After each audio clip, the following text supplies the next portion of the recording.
So, hello. I have to speak. Okay.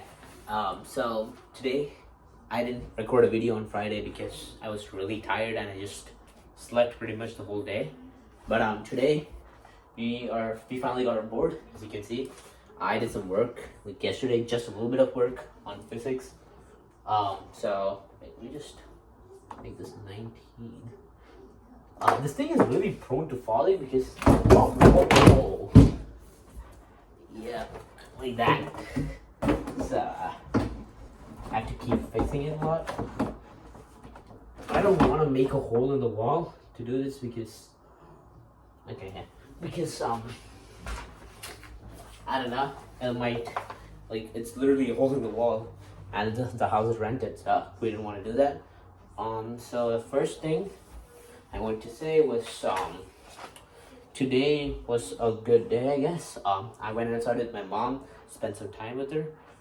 I did some work in physics. I finished my physics homework and stuff, like a really hard homework that took me, like when I did it on the board though, it was like really refreshing because it was like, I don't know, I just figured it out much faster than I did on my notebook. But I didn't do any studying today till now. I did some of my core, so I'm gonna teach that today. The first day of teaching, let's see how we do. So what I actually learned today was China and the Mongols, Russia and the Mongols, and Persia and the Mongols. So we're gonna start with China.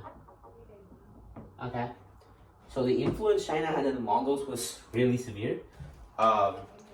It took a lot of time for the Chinese to actually be conquered by the Mongols. So it took 70 years for the Chinese to be conquered by the Mongols, right?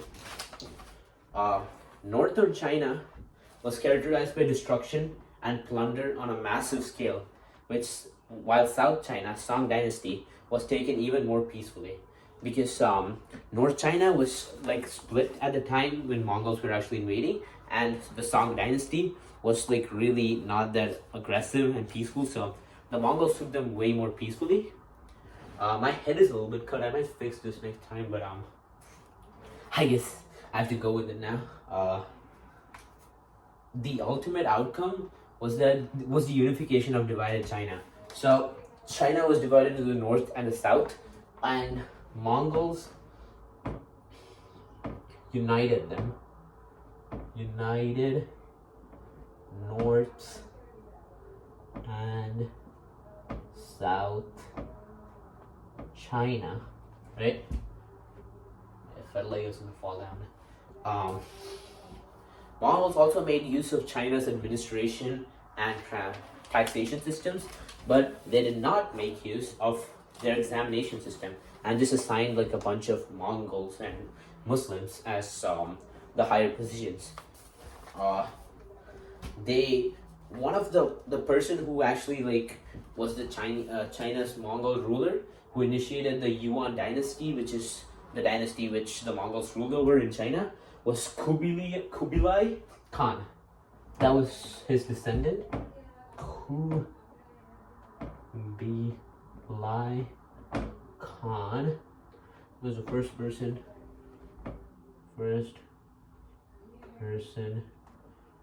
to govern Mongolian China. Mongol China. And he made the Yuan dynasty. Right? So he tried to change the Chinese history by like making a dynasty, because they usually don't make dynasties, they make empires, right? And instead of being a Khan, he instead became an emperor. Wait, I forgot his name. He created policies but he did do a lot of positive things to China while he was in rule. So what he did was he created policies that improved the lifestyle of China, including prohibiting Mongols from grazing their animals on peasants' farmland. Like Mongols did that in pretty much every other civilization, because they're mostly they're pretty much just animal raisers and stuff like that. So by doing this, by passing laws like this, they actually help the Chinese while the Mongols are ruling them. Also,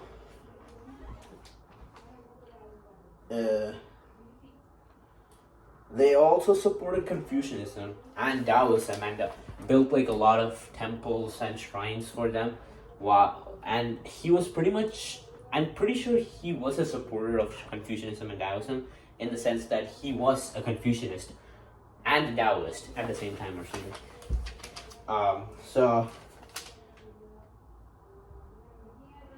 But because of the lack of the examination of the examination for choosing the higher positions of Chinese, most of the administrators were either Mongol or Muslim. It is Muslim, right? Yeah, Muslim, and they treated Chinese just like their slaves. So that was the bad part.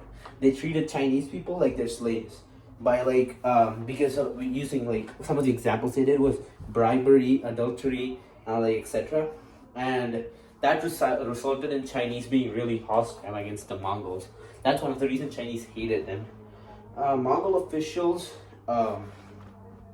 they did not consider the Chinese examination system. Yeah, exactly. So they gave positions to Muslims as officials while still being at the top of the top. So they still gave Muslim. I mean, they didn't like really give them like a big position because they ultimately did like to get the last like I don't know rule.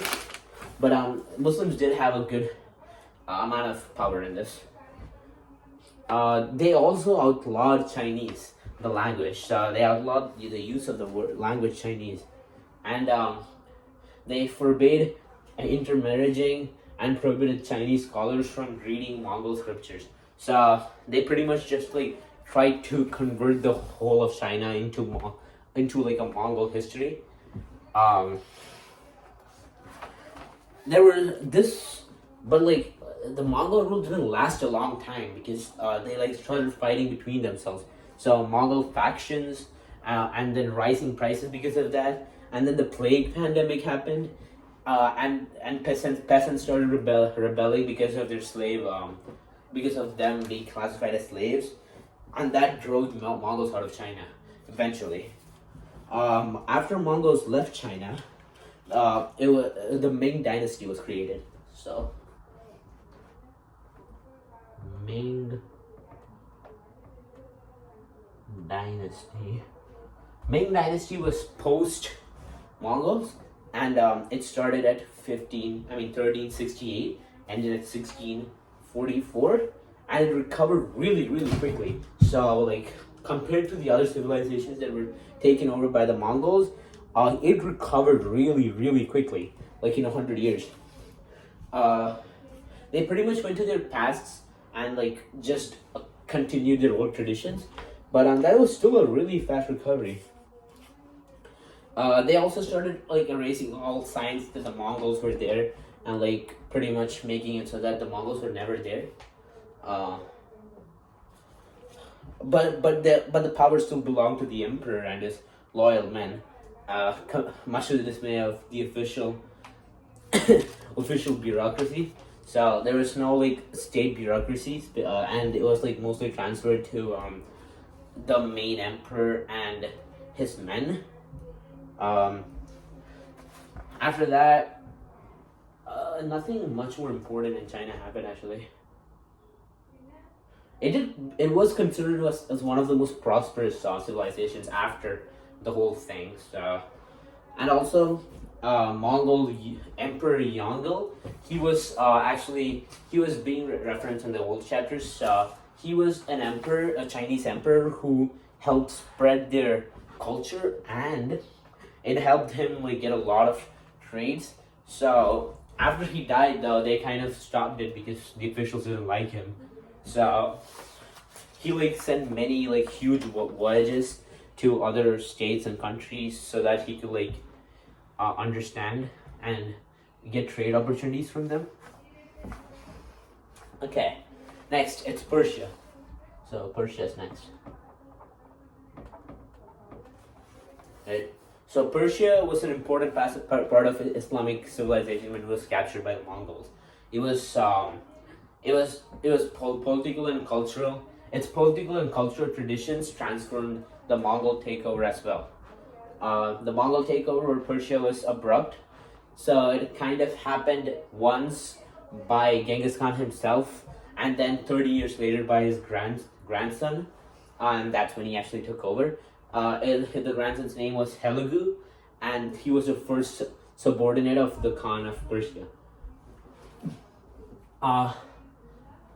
And then the sacking of Baghdad, so that happened next to Persia in 1256, 458, was resulted over 200,000 deaths. That was just an interesting fact that I just wrote down.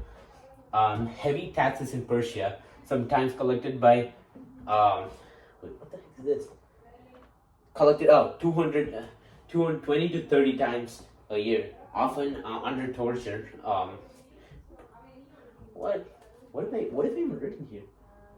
Pushed large number of peasants off the land. So, okay, a lot of peasants in the Persia were pushed out of the land because of incredibly high amounts of taxes.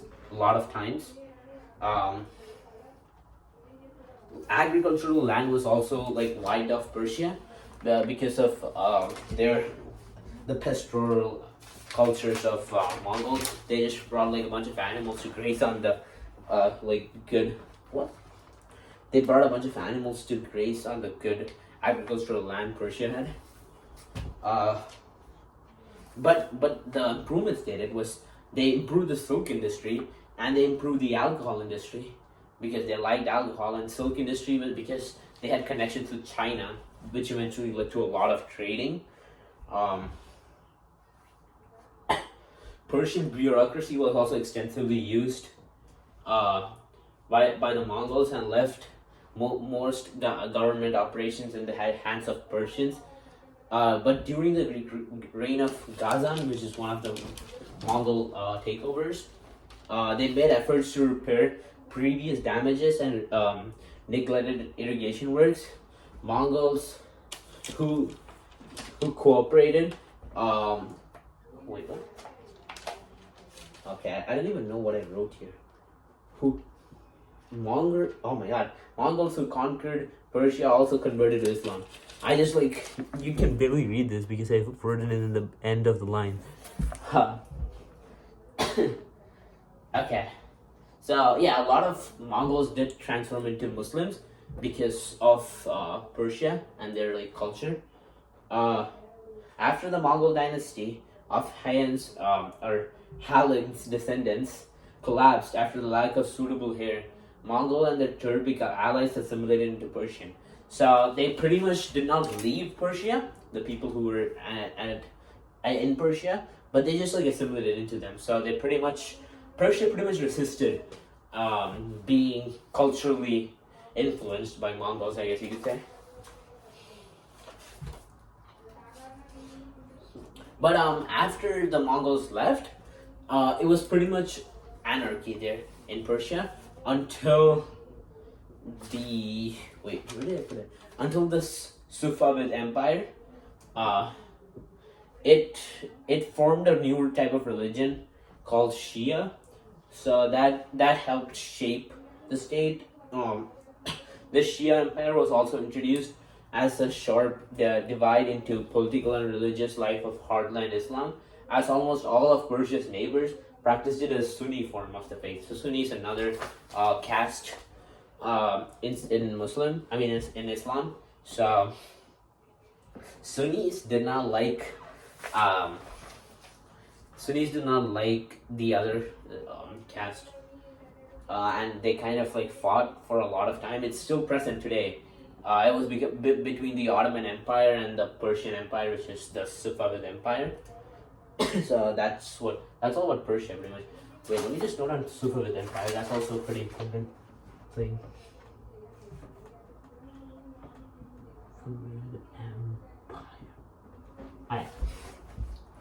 Alright. And then now, Russia. I should not have closed it. Russia and the Mongols. Okay. Russia was split into many smaller regions by the time the Mongols got there. Mongols fell city after city, killing everyone and violating children and women. So I just wrote that because that sounded interesting. They violated a lot of people and killed a lot of people while taking over Russia. So Russian invasion was not that good compared to the others. But from the surrenders, laborers and skilled craftsmen were deported to other Mongol lands or sold into slavery. The Mongol emperor at Russia, from Mongols' perspective, was Kipchak Khanate, but to the Russians it was the Khanate of the Golden Horde. So it's just different names that each people call them. Russia was not inhabited by the Mongols because there was not much they could gain from that, and the other places they inhabited was way more resourceful than Russia. Even the impact on Mongols from Russia was really less compared to China and Persia, who like really influenced them by like influencing their bureaucracy, influencing like a bunch of tax strategies, and even like Persia pretty much made most of the Mongols inhabiting there Muslims. So like Russia basically did nothing for the Mongols like that. Mongols pretty much just kept them around so that they could take advantage of their land if they had to, like if the other lands actually filled up. The only people who did benefit in Russia was the Russian Orthodox Church, because there was a Mongol policy of religious tolerance, and they were exempt from many taxes. Russian princes and nobles who participated in conquest were also rewarded and given like a share of the loot they gained from the conquering. When Mongol rule actually started getting lower in the 15th century, Moscow's princes started like actually using their wealth and influence to make Moscow as the capital of Russia, pretty much.